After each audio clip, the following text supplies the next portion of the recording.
How we doing today, Crypto Warriors? I hope you're having a great day today.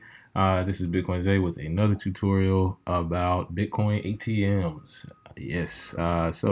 If you watched the show, Gentleman of Crypto, you saw that I stated today. If you saw it, I've been going around the LA area, visited about 10 different Bitcoin ATMs or 10 different locations, about 3 or 4 different types of ATMs, and I was doing research for this tutorial basically so people can see another option to buy Bitcoin in a time where most people are thinking, the market is an extended bear market, the price is going down. This is when you should start setting up your plan of buying Bitcoin at the cheapest price possible. So, as far as the levels of buying at, the downside for shorting right now, I believe, is very low, whereas the upside for the price is very high. So, purchasing Bitcoin at these prices is a great time as far as price, and as far as averaging down between 6, 5, and 4,000. If it gets that low, this would be the type of way you would want to do it. So let's jump right in. First things first, what is a Bitcoin ATM? Simply a kiosk where you can buy and sell Bitcoin. Also, some have included the functionality to exchange for altcoins like Litecoin, Ethereum, and even Zcash. Why would we use it? First, let's go through some of the pros. For one, you can use cash. People who are cash rich or have cash that they would rather use is outside of an exchange. And because of that, it is little to none KYC or AML. It depends on the machine because there's some machines like the Lamasu. If the limit you can take out is 100 or buy 100. However, you don't have to do any KYC, no phone number, no anything, and it transacts in literally seconds. So that's a good pro for that type of ATM. Other ATMs, you may have to use a phone number, and we'll go through that in a little bit. So little to none KYC. You can keep your anonymous status, pretty simply. Some of the cons, though, they do have high fees simply because it is scarce. Bitcoin ATMs are scarce, and the value that they get from it, they have to be able to pay, their own bills as a business. So they do raise that fee because it is a lot simpler to get, and you don't have to wait for exchanges to verify you and go through all the red tape. So they do have scarce locations. However, in bigger cities, I have started to see a lot pop up.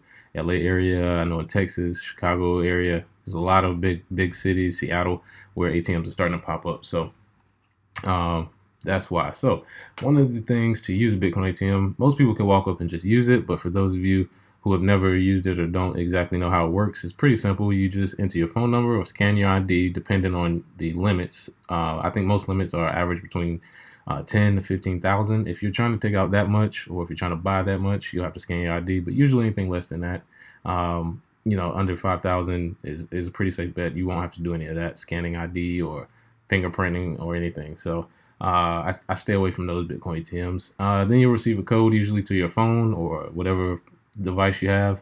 Enter that code, and it's very simple. You send the Bitcoin to a public address like you've done before. Usually, scan the QR code, send it as a seller, and they usually send you a code within minutes of the network confirming it. And usually, they have a small process where they have to have the cash ready to give to you. If you're a buyer, you enter the cash into the machine.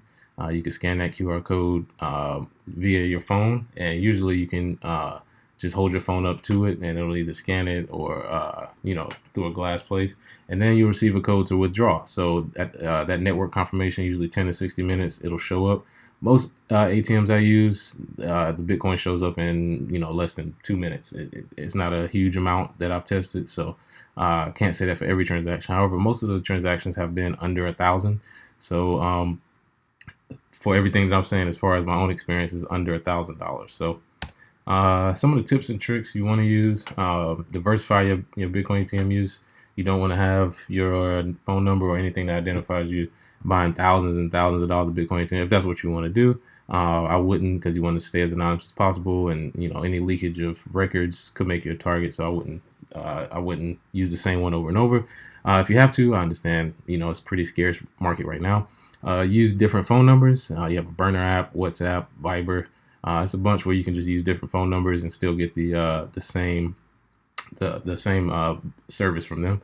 And only raise your limits if necessary. I know some people, they try and do their limits as high as possible when they first start, just so they can already have it. However, once you do that, you are pretty much going to have to pay the taxes on whatever you use from there because they have to report it. So if you're one of those people who you want to do small transactions and not have to worry about having to report everything to every agency all the time, this is a good way to do it. So Coin ATM Radar, which is probably the most important website in regard, which we'll take a look at in a second, in regard to ATMs. You can see the number of ATMs right now is 3240, which when I first started learning about Bitcoin ATMs, it was somewhere around 1,000. So had a 3 times fold increase. And some of the countries, 70 countries, 31 producers, which is high. I remember there were only 4 at a certain time, and it's only about 446 operators in the world. So this is a very small market to get into, but will be very advantageous if you get it now, learn the business, learn how to use it, and maybe even have your own you can put somewhere and make that passive income. So let's take a look at Coin ATM Radar, which, as you see, this is the website here. Like I said, all the services and countries. It actually lets you look at the different spots where you can use it. If you look in America, we have way more than anybody else as far as ATMs. Let's see. And they list places where you can get ATMs via the app. What's the app? The Liberty app, where you can basically show up at a place of business, sell them your Bitcoin, and they'll give you the cash for it, and vice versa. You can buy Bitcoin and they'll sell it to you. So that's what they consider a type of ATM, but let's take a look at a few of them. Let's see. They give you a good amount of stats, I will say. The average fee is 8.98%. I will say anywhere from 10 to 15 is regular. The only reason I would say some of these fees are a lot lower is because of the stores that you can buy it from. Their fees are a little bit lower than these ATMs. Most ATMs I've seen have never been lower than 10% at least. And even though it may seem like a lot, as far as accumulation for long term, if you think Bitcoin will make 10% sometime between now and the next year or two, that is the crowd of people that want to start purchasing at these levels. So if you go to the different types, most of them are all Bitcoin. There's not that many Litecoin, but it is good that they're popping up. Monero, Bitcoin Cash, Dash, all these are available on most ATMs, but they don't include it into the functionality simply because that's just more stuff to keep up with, and Bitcoin is at the top right now. So this shows, as you can see, very, very parabolic trend. A lot of people are getting into the Bitcoin ATM market, and they also show how fast people are installing these. So look at these statistics. They show you different countries. As you can see, the United States very high, simply because I think we have the most scrutiny when it comes to how money is moved amongst retail investors. So most people want to get Bitcoin ATMs and use them because they want to purchase as anonymous as possible and not have to haggle with exchanges all the time. These are some of the best ones. Lamasu is a good one. This is one I've seen a couple places buy and sell functionality, where with this ATM, if you buy and sell, they don't require KYC because they only allow certain amounts. And under certain amounts, you don't have to have that information. These are, some of the locations you can look up: Vegas, Nevada. Yeah, so there's a lot of places you can go. Also, Genesis Coin, another one, San Diego based. This one has the most ATMs installed around the world.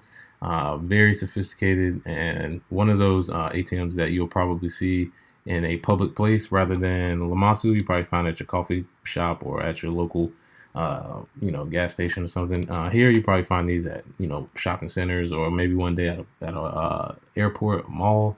So these are a little bit higher price if you wanted to buy it, but they're more places than anywhere else. So you'll probably run into one of these two. I've used Genesis Coin probably about 4 times, Lamasu about 3, and the other ones I've used CoinSource. They're okay, but these two are probably the best experiences I've had so far. So that is a good quick run through on Bitcoin ATMs. Like I stated before, the reason we're doing this tutorial is you want to get out ahead as far as being able to accumulate at lower prices, and this is one way to do it. So if you have any questions, make sure you send them to the members portal, and we will make sure to answer them as soon as possible. Thank you for your time, and have a good one.